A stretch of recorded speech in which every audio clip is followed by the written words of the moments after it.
कुंडली करदेहार विठ्ठल श्री ज्ञानदेव तुकाराम। वक्रतुंड महाकाय सूर्यकोटी समप्रभ निर्विघ्नं कुरु मे देव सर्वकार्येषु सर्वदा। गुरुर्ब्रह्मा गुरुर्विष्णु गुरुर्देवो महेश्वरा। गुरुर्साक्षात् परब्रह्म तस्मै श्री गुरवे नमः।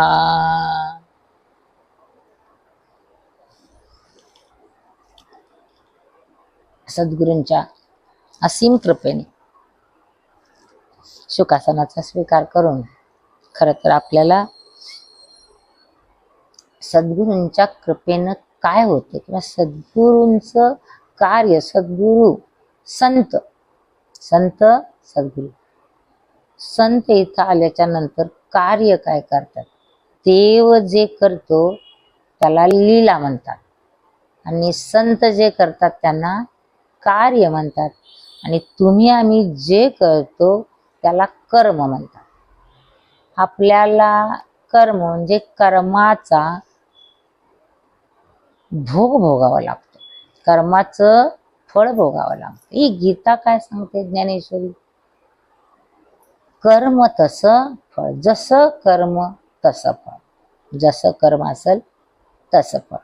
बघा, संतांनी जे केलं जातं ते कार्य, तुम्ही आम्ही केलं जातं ते कर्म आणि देवानं केलं जातं त्या लीला।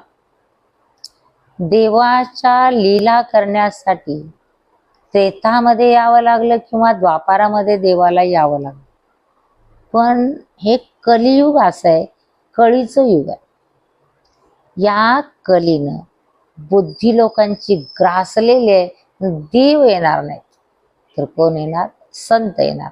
आणि संत येऊन काय करणार तर संत इथं काय करणार? कार्य करणार। असं कार्य करणार, आम्ही आलो याची कारण असेल, आमचं एक कारण आहे, इथलं आमचं कार्य आम्हाला करायचं आणि ते कार्य संपवून आम्हाला जायचं। मग किती संत? अनेक संत।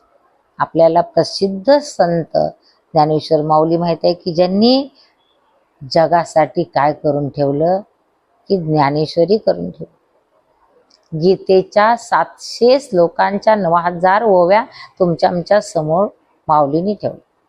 तुकाराम महाराजांनी गाथ्यासारखा ग्रंथ आपल्या समोर ठेवला। एकनाथ महाराजांनी एकनाथी भागवत असेल किंवा भावार्थ रामायण असेल, प्रत्येकानं काय केले?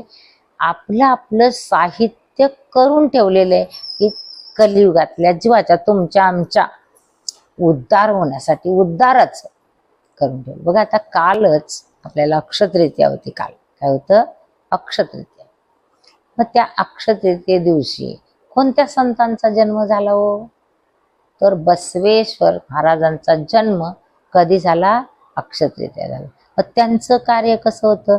प्रत्येक संतांचं कार्य या कलियुगामध्ये त्या वेळेला अनुरूप असेल, त्याला टाइमला अनुरूप असं कार्य असेल की आज स्थिती कशी आहे, ज्ञानेश्वर माऊलींच्या वेळेची स्थिती कशी होती, तुकाराम महाराजांच्या वेळेची स्थिती कशी होती। महाराजांच्या वेळेला सुद्धा यवनांचं राज्य होतं। शिवाजी राजांना सुद्धा तुकाराम महाराजांनी उपदेश केला की राजे तुम्ही संत नाही व्हायचं, तुम्ही काय करायचं? तुम्ही राज्य करायचं, तुमचं कार्य तुम्ही ते करायचं आहे का नाही सांग। मग जशी स्थिती असेल तसा उपदेश करा। खरं तर माझ्या बसवेश्वर महाराज 12व्या शतकातले, तर त्यांच्या वेळेला स्थिती कशी होती हो? की देवांना देवळात जायला दीन जातींना प्रवेश नव्हता। नवे ज्या 12 जाती आहेत त्यांना तुच्छ लेखलं जात होतं, सेवेकरी सारखं तुच्छ लेखलं जात। महाराजांच्याकडं खरं तर एक नावाडी आला आणि नावाडी काय म्हणतो की महाराज, मी ही नदी पार करून लोकांना नेतो आणतो, पण मला काय करतात? नावाडी नावाडी म्हणून हिनवतात। बघा, असे अनेक जातीचे लोक बसवेश्वर महाराजांच्याकडे आले. त्यावेळेला बसवेश्वर महाराजांनी काय केलं बघा. खर तर ज्या लोकांना मंदिरामध्ये प्रवेश नव्हता ती लोक महाराजांच्याकडे आली. महाराज, खर तर आम्हाला पण पूजा करायची, आम्हाला अधिकार नाहीये पूजा करायची, आम्हाला मंदिरात जायचा अधिकार नाही. महाराज, आम्ही काय करावं? अशा प्रत्येकांचं गारानं बसवेश्वर महाराज ज्या वेळेला मंत्री पदावर होते त्यावेळेला काय केलं त्यांनी, एक असं मंडळ स्थापन केलं की काय, ज्यामध्ये सगळ्या शंकांचं निराकरण व्हावं, महिलांना सुद्धा समान अधिकार मिळावे. हे बसवेश्वर महाराजांचं इतकं मोठं कार्य आहे की कितव्या वर्षी संत ते संत बघा, 8व्या वर्षी बसवेश्वर महाराजांनी घराचा त्याग केला.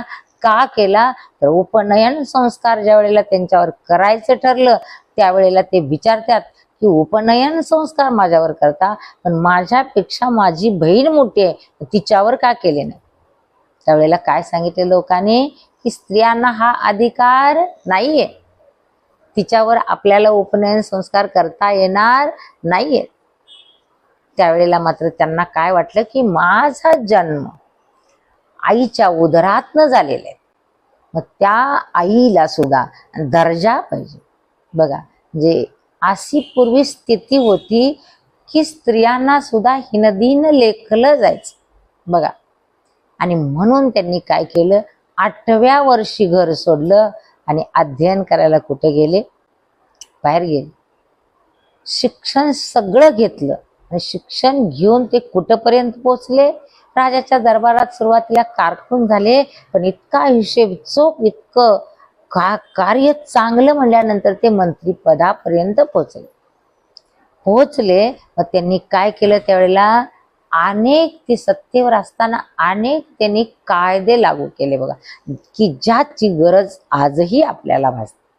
आणि मग त्यांनी काय केलं, त्यावेळच्या स्थितीला बघून काय केलं की आम्हाला देवपूजा करायची आहे म्हणल्यानंतर महाराजांनी, बसवेश्वर महाराजांनी काय केलं, लिंग हातावर घेतलं, महादेवाचं लिंग हातावर घेतलं आणि सांगितलं की या लिंगाची पूजा करताना तुम्हाला 16 ओळ्याची गरज नाही, मंदिरामध्ये जावं लागणार नाही.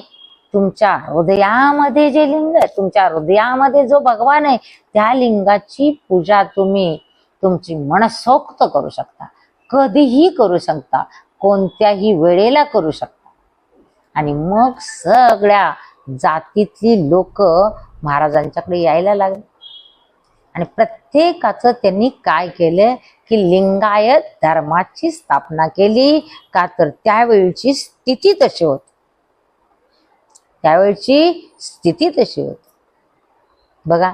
ज्या ज्या वेळेला भगवान कसे होते, तर कधी अवतार धारण करत होते भगवान, यदा यदाही धर्मस्य ग्लानिर्भवती भारत. ज्या वेळेला धर्माला ग्लानी लागल त्यावेळेला काय झालते, भगवंत अवतरित होतो म्हणून सांगितलं. मग आज कलियुगामध्ये धर्माला ग्लानी लागलेले आहे म्हणून संत, सगळे धर्म श्रेष्ठ आहेत आणि सगळे भगवंताकडे जायचंय, पण प्रत्येक धर्माची जर ज्या वेळेला ग्लानी लागते त्यावेळेला धर्म संस्थापनाताय संभवामी युगे युगे. मग या कलियुगामध्ये तर भगवंताला कित्येक अवतार धारण करावं लागलं बघा. मी खरं तर बसवेश्वर महाराजांचं कालच त्यांचा उत्सव झालेला आहे, जन्माचा उत्सव झालेला आहे काल, त्यामुळं मी आज त्यांचं थोडंसं की त्यांचं कार्य तुमच्याजवळ समोर मांडलं. जे प्रत्येक संतांचं जे कार्य असतं ते कार्य करण्यासाठी येतात आणि तेव्हापासून या लिंगायत धर्माची स्थापना झाली. त्याला जंगम का म्हटलं जातं, जन म्हणजे जनसमुदाय. त्या जनसमुदायाला भगवंत दाखवला हो त्यांनी बघा. अरे तुझ्या जवळच भगवान आहे, तुझे आहे तुझपाशी, परी तू जागा चुकलासी. अरे मंदिरात तुम्हाला नाही येऊन दिले ना, नको जाऊ ना. तुमच्या हृदयाचं मंदिर कसं आहे आणि बाकी संतांनी तर काय केलं? माझी जनाबाई काय म्हणली सांगा? हृदयी बंदी खाना केला, आत विठ्ठल कोंडीला. म्हणजे हृदयात दर्शन सगळ्याच संतांनी भगवंताचं घेतलं, पण सगुण साकार रूपानं भगवान आलेलं त्याची भक्ती मात्र करायला तुम्हा आम्हाला सांगितलं. आणि त्याची भक्ती करून त्याची भक्ती निर्गुण निराकारापर्यंत पोचते हो. मग आपल्याला आत्मज्ञान, मी परवा सांगितलं तुम्हाला की आत्म्यात ज्ञानानं भगवंताचं आत दर्शन. बाहेरचा भगवंत आज आपण बाहेर शोधायला लागलेला आहे. कुठे शोधिसी रामेश्वरेयन, कुठे शोधिसी काशी, हृदयातील भगवंत राहिला हृदयातून उपाशी. कुठे शोधिसी रामेश्वरेयन. काय सांगितलं की रामेश्वर, काशी तुमच्या सगळं हृदयातच आहे बघा. म्हणून पिंडी ते ब्रह्मांड, ब्रह्मांडातलं सगळं भगवंतानं कशी लीला केली बघा. एका पिंडामध्ये भरलेले. इस घट अंदर सात समंदर, इसमें सारा जग बसाया. सगळं दर्शनात होऊ शकतं. म्हणून तुकाराम महाराज म्हणले, तुका अनुरेणू या ठोकडा, मी तुका आकाशा एवढा. नवे नवे महाराज म्हणले, तुका म्हणे आम्ही झालो अग्निरूप. आम्ही कसं झालो? अग्निरूप झालो. त्यामुळं आम्हाला पाप पुण्याची बाधा होत नाही. बघा, हे श्रेष्ठ कार्य तुमच्या आमच्या समोर, तुमच्या आमच्या कल्याणासाठी माझ्या प्रत्येक संतानं केले. आणि ते कार्य करत असताना त्यांना काय झालं? फार त्रास सोसावा लागला बरं. मृत्यूलोकावर यायचंय, प्रत्येकानं आपला पार्ट व्यवस्थित पार पाडायचा. आपण मनुष्य जन्माला आलो, त्रास असणारच, दुःखाची कारण जन्म घ्यावा. येताना आपण पाप पुण्य करून जन्मा येतो प्राणी.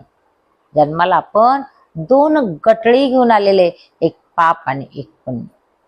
आणि जाताना सुद्धा आपण कसं जाणार आहे की इथं केलेल्या कर्माचं गाठोड घेऊन जाणार आहे हो. बघा, आपण येताना मोकळं आलो नाही, जाताना मोकळं जाणार नाहीये. इथं ज्यासाठी आलोय आपण, ते जर कार्य केलं नाही, ओळखलं नाही, म्हणून आपल्याला संतांनी जाग करून काय केले? सांगितलेलं आहे की तुम्ही एवढं गडून जाऊ नका. माणसाच्या जन्माचं आद्य कर्तव्य सांगितलं, भक्ती सांगितली, आणि हे कार्य तुमच्या आमच्यासाठी करून अवघ्या माऊली माझे अवघ्या 22 वर्षात गेलं. तुकाराम महाराज किती प्रत्येक संत आले आणि जेवढं त्यांना आयुष्य होतं तेवढ्या आयुष्यामध्ये आपला कार्यभाग तुमच्या आमच्यासाठी करून गेले. म्हणून जगाच्या कल्याणा संताच्या उभी होती, देह कष्टभीती परोपकारी. आणि तुम्ही आम्ही येतो कशासाठी, करायचंय काय, जायचंय कुठं हे समजत नाही. म्हणून संतांच्यावर विश्वास ठेवून त्याचा आपण अंगीकार केला पाहिजे. कुंडलिक वरदे हर विठ्ठल, श्री ज्ञानदेव तुकाराम.